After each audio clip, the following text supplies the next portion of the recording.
सभी शिक्षक साथियों को नमस्कार। Welcome back to my YouTube channel. साथियों, आज 31 दिसंबर 2020 है। कल 1 जनवरी 2021 से नववर्ष शुरू हो जाएगा। तो साथियों, सबसे पहले तो आपको नववर्ष की हार्दिक शुभकामनाएं। नया साल आप सभी के लिए मंगलमय हो। आपकी सभी अधूरी इच्छाएं नववर्ष 2021 में पूर्ण हो, ऐसी मैं ईश्वर से कामना करता हूं। साथियों, आज की वीडियो का विषय बिल्कुल नया है। आज की वीडियो का विषय है निःशुल्क और अनिवार्य बाल शिक्षा अधिकार अधिनियम 2009, जिसको हम RTE 2009 से भी जानते हैं। साथियों, RTE 2009 के विषय में हमने बहुत कुछ सुन रखा है, लेकिन हम इसके विषय में पूरा नहीं जानते हैं। इसको लेकर क्वेश्चन भी पूछे जाते रहे हैं। इसीलिए आज की वीडियो में आप जानेंगे निःशुल्क और अनिवार्य बाल शिक्षा अधिकार अधिनियम 2009। साथियों, वीडियो शुरू करने से पहले आपसे निवेदन है कि यदि आपने अभी तक मेरा यूट्यूब चैनल सब्सक्राइब नहीं किया है तो प्लीज़ आप मेरा यूट्यूब चैनल सब्सक्राइब करें, जिससे आपको इसी प्रकार की अन्य उपयोगी वीडियो समय समय पर मिलती रहा करें। आपको बताना चाहूँगा कि मैं बेसिक शिक्षा विभाग से संबंधित वीडियो बनाता हूँ, जिनको मैं अपने YouTube चैनल पर तो अपलोड करता ही हूँ। मैंने इनके लिए एक व्हाट्सएप ग्रुप और टेलीग्राम ग्रुप भी बनाया हुआ है। अगर आप इस ग्रुप में जुड़ना चाहें तो आपको ग्रुप का लिंक इस वीडियो के डिस्क्रिप्शन बॉक्स में मिल जाएगा। तो शुरू करते हैं आज की वीडियो और देखते हैं निःशुल्क और अनिवार्य बाल शिक्षा अधिकार अधिनियम 2009। यह सभी शिक्षकों के लिए जानना बहुत जरूरी हो जाता है, क्योंकि हम इसी विभाग से जुड़े हुए हैं। तो शुरू करते हैं आज की वीडियो। निःशुल्क और अनिवार्य बाल शिक्षा अधिकार अधिनियम 2009 संक्षिप्त परिचय। निःशुल्क और अनिवार्य बाल शिक्षा का अधिकार अधिनियम 2009 देश के अन्य सभी राज्यों में 1 अप्रैल 2010 से 6 से 14 वय वर्ग के बच्चों के लिए लागू है। विश्व में ऐसे बहुत कम देश हैं जहां बच्चों को निःशुल्क और अनिवार्य शिक्षा देने की राष्ट्रीय व्यवस्था लागू है। इस दृष्टि से यह अधिनियम भारत को प्रारंभिक शिक्षा के क्षेत्र में सहस्त्राब्दी विकास लक्ष्यों को प्राप्त करने की आधार भूमि उपलब्ध करा रहा है। अधिनियम में 6 से 14 वर्ष की आयु के हर बच्चे को निःशुल्क और अनिवार्य शिक्षा प्रदान करने के लिए विभिन्न प्रावधान एवं उन प्रावधानों को पूर्ण करने के लिए कर्तव्य एवं दायित्व निर्धारित हैं। ऐतिहासिक दृष्टि से 1870 में ब्रिटेन में अनिवार्य शिक्षा अधिनियम पारित होने के उपरांत सर्वप्रथम हर एक बच्चे को निःशुल्क और अनिवार्य शिक्षा प्रदान करने की मांग ज्योतिबा फुले द्वारा 1882 में हंटर कमीशन से की गई थी। साथियों, इस क्वेश्चन को अनेक एग्जाम में पूछा जा चुका है कि निःशुल्क और अनिवार्य शिक्षा प्रदान करने की मांग हंटर कमीशन से किसने की थी। तो इसलिए ये बहुत महत्वपूर्ण है। अगर हम इसका पढ़ लेते हैं इसको एक बार, तो हमें इसके विषय में पूरी जानकारी हो जाएगी। 1906 में इंपीरियल लेजिस्लेटिव असेंबली से श्री गोपाल कृष्ण गोखले द्वारा भारतीय बच्चों को निःशुल्क और अनिवार्य शिक्षा का अधिकार प्रदान करने की मांग की गई थी, किंतु उन्हें भी सफलता प्राप्त नहीं हुई।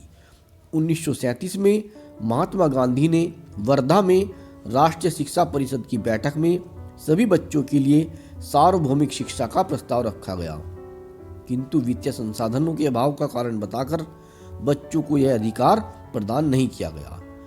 1948-49 में संविधान समक्ष भी यह प्रश्न उत्पन्न हुआ, किंतु संविधान सभा की सलाहकार समिति ने इसे मौलिक अधिकार न मानते हुए नीति निर्देशक सिद्धांत की सूची में स्वीकार किया गया।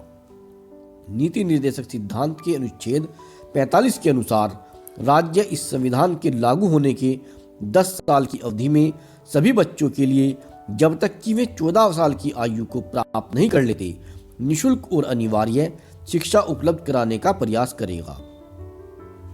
सभी बच्चों के लिए शिक्षा की व्यवस्था के संबंध में उच्चतम न्यायालय द्वारा 1993 में प्रदत्त निर्णय में यह कहा गया कि शिक्षा के बिना जीवन का अधिकार अपूर्ण है तथा 14 वर्ष तक के समस्त बच्चों को निःशुल्क प्रारंभिक शिक्षा प्रदान करना राज्य का दायित्व है। इस निर्णय के उपरांत 86वां संवैधानिक संशोधन 2002 के अंतर्गत मूल अधिकारों में अनुच्छेद 21A सम्मिलित किया गया, जिसके अनुसार राज्य 6 से 14 वर्ष की आयु के वर्ग वाले सभी बच्चों के लिए निःशुल्क और अनिवार्य शिक्षा उपलब्ध कराने का ऐसी रीति में जो राज्य विधि द्वारा अवधारित करे उपलब्ध उपबंध रहे करेगा। इसके साथ ही संविधान के अनुच्छेद 45 के लिए निम्नलिखित अनुच्छेद स्थानापन्न किया। राज्य सभी बच्चों को जब तक वे अपनी 0 से 6 वर्ष की उम्र पूरी नहीं कर लेते बचपन पूर्व सुरक्षा उपलब्ध कराने का प्रयास करेगा। संविधान के अनुच्छेद 51A में धारा J के बाद निम्नलिखित धारा जोड़ी गई।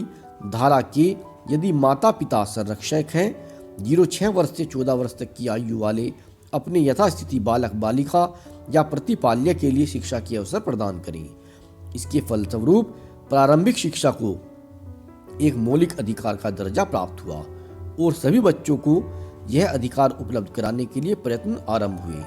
इसी क्रम में वर्ष 2006 में शिक्षा का अधिकार अधिनियम का एक मॉडल विधेयक विकसित हुआ, जो 4 अगस्त 2009 को निःशुल्क एवं अनिवार्य बाल शिक्षा का अधिकार अधिनियम 2009 के रूप में पारित तथा 27 अगस्त 2009 को भारत के राजपत्र में प्रकाशित हुआ। अंततः भारत के सभी बच्चों को निःशुल्क और अनिवार्य शिक्षा प्राप्त करने की यात्रा लगभग एक शताब्दी के बाद 2010 में मंजिल प्राप्त कर सकी और 1 अप्रैल 2010 से शिक्षा का अधिकार अधिनियम लागू हो गया। शिक्षा का अधिकार अब 6 से 14 वर्ष तक के सभी बच्चों के लिए एक मौलिक अधिकार है तथा राज्य प्रत्येक बच्चे को कक्षा 8 तक निःशुल्क शिक्षा उपलब्ध कराने के लिए उत्तरदायी है। यह अधिनियम निम्नलिखित कारणों से अन्य देशों के शिक्षा अधिनियमों से विशिष्ट है।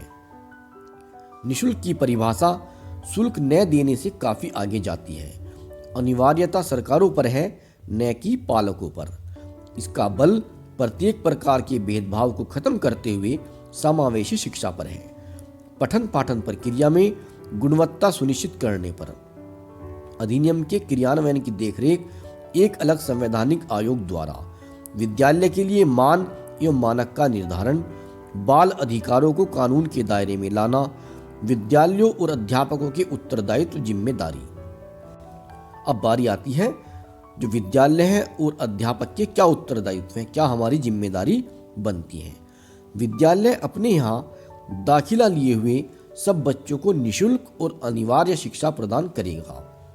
कोई भी विद्यालय या व्यक्ति बच्चे का दाखिला देते समय कोई कैपिटेशन शुल्क नहीं लेगा और न ही बच्चे या उसके माता पिता या अभिभावक को चयन की प्रक्रिया हेतु बाध्य करेगा। यदि बच्चे को किसी तरह की चयन की प्रक्रिया हेतु बाध्य किया जाता है तो पहली गलती पर 25,000 रुपये तक की सीमा तक जुर्माना भरना होगा।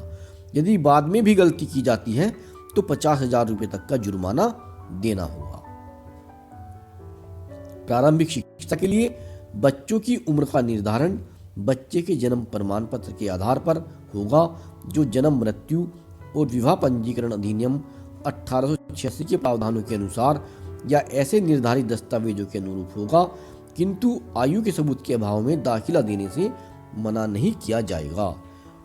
बच्चे का दाखिला विद्यालय में शैक्षणिक वर्ष के आरंभ में या निर्धारित बढ़ी हुई समय सीमा के भीतर होगा। बढ़ी हुई सीमा के बाद भी यदि दाखिला की जाती है तो उसे मना नहीं किया जाएगा। दाखिला प्राप्त किसी बच्चे को किसी कक्षा में रोका नहीं जाएगा और न ही प्रारंभिक शिक्षा पूरी होने से पहले उसे विद्यालय से बाहर निकाला जाएगा। किसी बच्चे को शारीरिक रूप से दंडित या मानसिक उत्पीड़न नहीं किया जाएगा। उल्लेखनीय है कि बाल अधिकारों के संबंध में कर्तव्यों एवं दायित्वों को जानने के साथ साथ ऐसी शिक्षण एवं आकलन की विधाओं को जानने की महती आवश्यकता है, जो बच्चों के अधिगम संवर्धन के साथ साथ रुचिपूर्ण विद्यालयी वातावरण सृजन में भी सहायक होती है। राष्ट्रीय पाठ्यचर्या की रूपरेखा 2005 में कक्षाओं को जीवंत और समृद्ध बनाने पर खासा जोर दिया गया है, जिसमें बच्चे तथ्यों को रटने के स्थान पर अपने अनुभवों को ज्ञान में रूपांतरित कर सकें।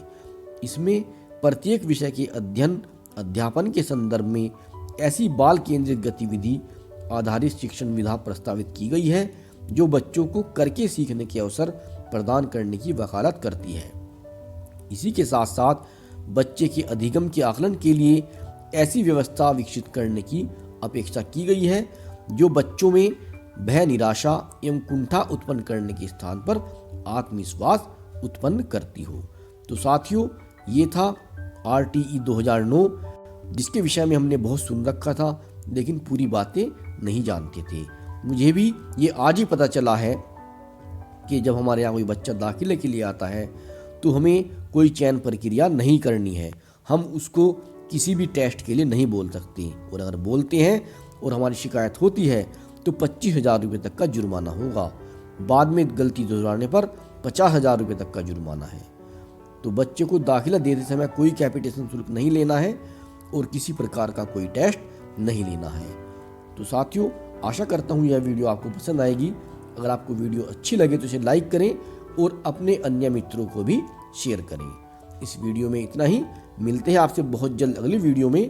तब तक के लिए नमस्कार, आपका दिन शुभ हो।